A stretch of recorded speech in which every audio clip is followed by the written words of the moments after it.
안녕하십니까. 지금 키워야 할 세금 지식 지키세 자산관리 솔루션부 강민호입니다. 주식 양도소득세 신고 안내에 대한 내용으로 2부 전편을 마무리하는 시간이 되겠습니다.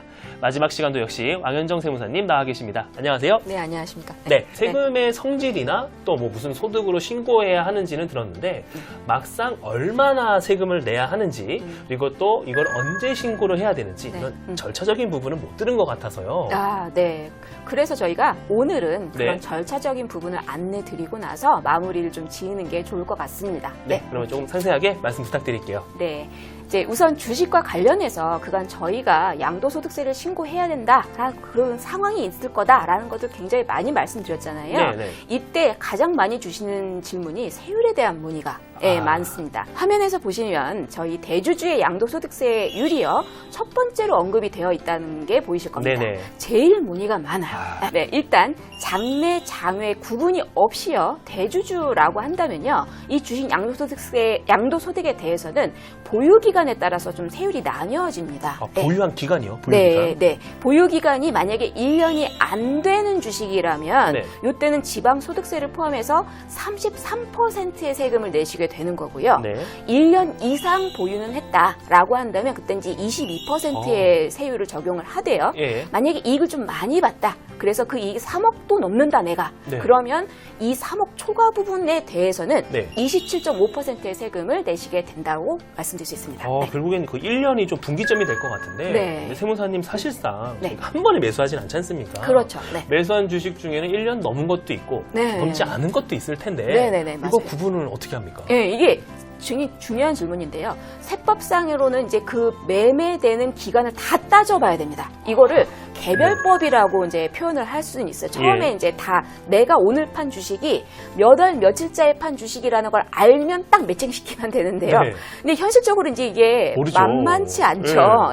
이게 몇백 건, 몇천 건이 되면은 일일이 다 건건마다 쫓아가서 취득 시기를 알아내긴 어렵거든요. 그래서 이제 취득 시기가 이렇게 불명확하다라고 보는 그런 거래 상황일 때는 선입 선출법을 적용을 해요. 선입 선출이요? 네, 그러니까 먼저 매수되거나 입고된 그 순서로 팔리거나 출고가 된다, 이렇게 보시는 거죠. 그렇군요. 그럼 뭐 사실상은 일일이 주식 순서를 다 확인해봐야 되는 거네요. 그 매매 거래가 많은 분들은 이거 보통 작업이 아닐 것 같은데요. 이게 이제 결국은 스스로 하시기는 좀 어려우실 수 있고요. 세무 신고 때 세무사님 통해서 진행을 하시는 경우에 세무사님도 이제 선입선출법은 분석이 가능하시거든요. 근데 이제 수수료가 조금 높아질 수밖에 없는 일을 많이 하시니까. 그렇겠네요. 그리고 이제 대주주가 아니면요. 이제 저희 대주주님 상황을 봤지만 아닌 경우에 양도할 수 있는 상황, 그러니까 장외 매매하시는 소액주주 분들이시잖아요. 이게 장외 매매를 하실 때는 어떤 세율을 적용하시냐면요. 보통 이제 장내 거래 때는 거래세만 내면 되세요. 그래서 이때 증권거래세로 끝나게 되지만 장외 매매에서 신고를 해야 되는 상황이 되면요, 이 주식이, 내가 투자한 주식이 중소기업의 주식일 때는 11% 정도를 내시게 돼요. 그리고 중소기업이 아니면 22%의 세금을 내시게 되는 겁니다. 그러면 사실 이런 경우에는 중소기업 여부가 중요한 건데 이거는 또 어떻게 확인을 합니까? 이게 이제 회사의 공시 내용을 쫓아서 또 보셔야 돼요. 요때 이제 사업 보고서를 회사가 공시를 할 때 주시게 됐는데 요때 보시면 중소기업이다 아니다를 이렇게 표기를 하거든요, 회사가. 공시에 나와 있군요. 참고하시면 될 것 같습니다. 마지막으로 해외 주식 같은 경우는요, 대주주나 소액주주를 구분하지 않아요. 중소기업 여부도 따지지 않아요. 그냥 단일하게 22% 세금을 내시면 됩니다. 그냥 해외 주식은 균일하게 이렇게 때리는 거네요. 세율에 대해서 이렇게 들어봤는데요. 그럼 주식 양도소득세 신고는 언제까지 해야 됩니까? 이게 국내 주식 같은 경우는요, 저희가 상반기하고 하반기로 나누어서 예정 신고를 하셔야 되는데요. 각각 반기가 끝난 날로부터 2개월 이내에 하시면 됩니다. 그러면은 상반기가 6월에 끝나니까 그러면은 8월 말까지 예정 신고를 하면 되는 거네요. 맞아요. 하반기는 그 다음에 2월까지 신고를 하시면 될 거고요.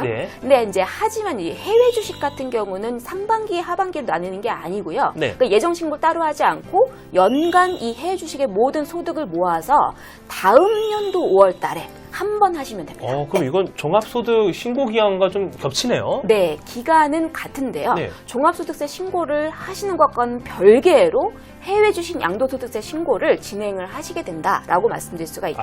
예, 그렇군요. 주식 양도소득세 신고할 때 또 기본공제라는 게 있다고 들었거든요. 네, 맞습니다. 예. 주식 양도소득에 대해서는요, 이게 납세자별로 연간 기본공제를 잘 적용을 해서 받으시면 좋을 것 같아요. 네. 이때 이제 2020년부터 좀 바뀐 게 있습니다. 또 바뀌었습니까? 네, 화면 보시면요.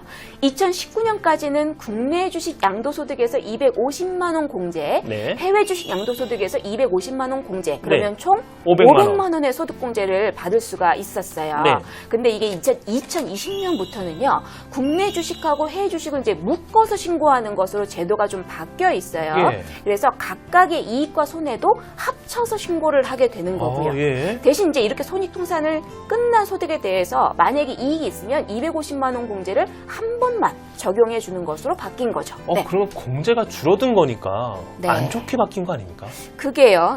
국내 주식과 해외 주식 모두가 이익이 나는 상황이신 분이라면 250 다 받아서 500을 받는 게 공제에선 유리하다 생각하실 수 있긴 한데, 만약에 이 국내 주식에서는 이제 이익이 났는데 네. 해외 주식은 막 손해가 났어요. 네. 그럼 어차피 이게 합쳐도 손해이신 분이거나 네. 이익이 크지 않은 분들은 굳이 공제를 받을 이유도 없잖아요. 그렇겠죠. 예, 예. 그래서 차라리 손해를 상계시켜주는 편이 유리한 분들도 있을 거라고 좀 생각해 볼 수도 있을 그런 거예요. 케이스도 있겠네요. 네, 예. 그래서 그걸 좀 제가 다시 예시를 들어드리자면 화면 한번 보실게요. 국내 주식에서 만약에요, 저희가 상반기에 3,250만 원의 이익이 좀 발생을 했고요. 네. 그리고 하반기에는 1,000만 원의 손해가 난 상황인 거예요. 네. 그럼 이분은 이제 연간 국내 주식에서 최종 2,250만 원의 이익이 난 걸 겁니다. 그쵸, 그렇죠? 예. 근데 이제 이분이 만약에 해외 주식을 또 거래했는데 동기간에 1,000만 원의 손실이 발생했다라고 한다면 네. 이 손익 통산이 안 되게 됐을 때는 네. 이 1,000만 원은 그대로 없어졌을 거고, 그죠? 그 아까 2,250에서만 250만 원 공제를 빼서 440만 원 정도의 세금을 네. 내셨을 거로 보여져요. 네. 이게 지금 제도라면 이게 2020년부터는 어떻게 바뀌냐면요. 일단 2,250만 원의 국내 주식 이익이 있고 1,000만 원의 해외 주식 손해가 있어서 예. 합치면 결국 1,250만 원의 아. 이익이 나온 거죠. 예, 예. 전체적으로는. 그럼 여기서 250만 원 공제를 빼고 그리고 나서 1,000만 원에 대해서 세금을 납부하면 되는 것이기 때문에 그러면 세금이 220만 원만 나오게 돼요. 예, 그럼 조금 합리적으로 바뀌었다라고도 할 수 있게 되겠죠. 그렇게 볼 수도 있겠네요. 네, 네, 네. 근데 그런데 이 소액주주의 장내 주식 이익은 해외 주식과 상계는 안 되는 거죠? 그렇죠. 여기서 말씀드리는 국내 주식 양도 이익, 이익이라는 것 자체가 다 과세 대상을 말하는 거니까요. 네네. 그러니까 대주주이시거나 아니면 소액주주분의 장외거래이시거나 이런 것들을 말하는 거니까 여기서 생기는 손익만 해외 주식의 손익과 상계가 될 거다라고 보셔야 됩니다. 네. 말씀 잘 들어봤는데요. 마지막으로 신고할 때 주의사항이 있다면 어떤 게 있는지 좀 말씀 부탁드릴게요. 네, 양도소득세는요, 양도인이 자진 신고하는 세목입니다. 그러니까 따라서 양도인의 주소지의 관할 세무서에다가 예정 신고나 혹은 확정 신고 기한 내에 맞게 신고 납부를 해야지만 저희가 가산세를 피할 수가 있게 됩니다.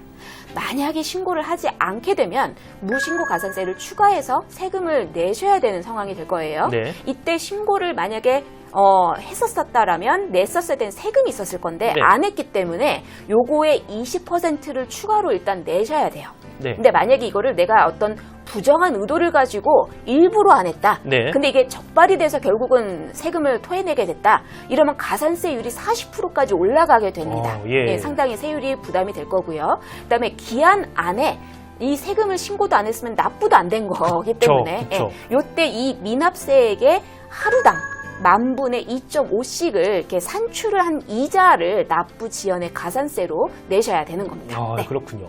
그런데 이게 또 혹시 손해여서 네. 납부할 세금이 없는 무신고도 있을 것 같거든요. 네, 맞습니다. 이때도 가산세를 내야 됩니까?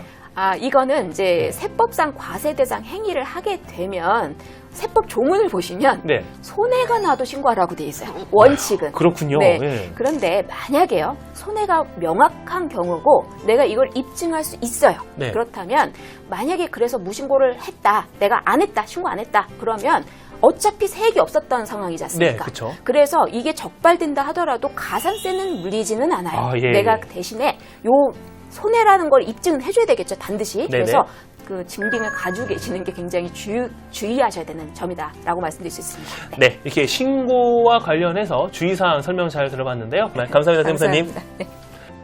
네, 이상 진행을 맡은 강민호였습니다. 시청해주셔서 감사합니다.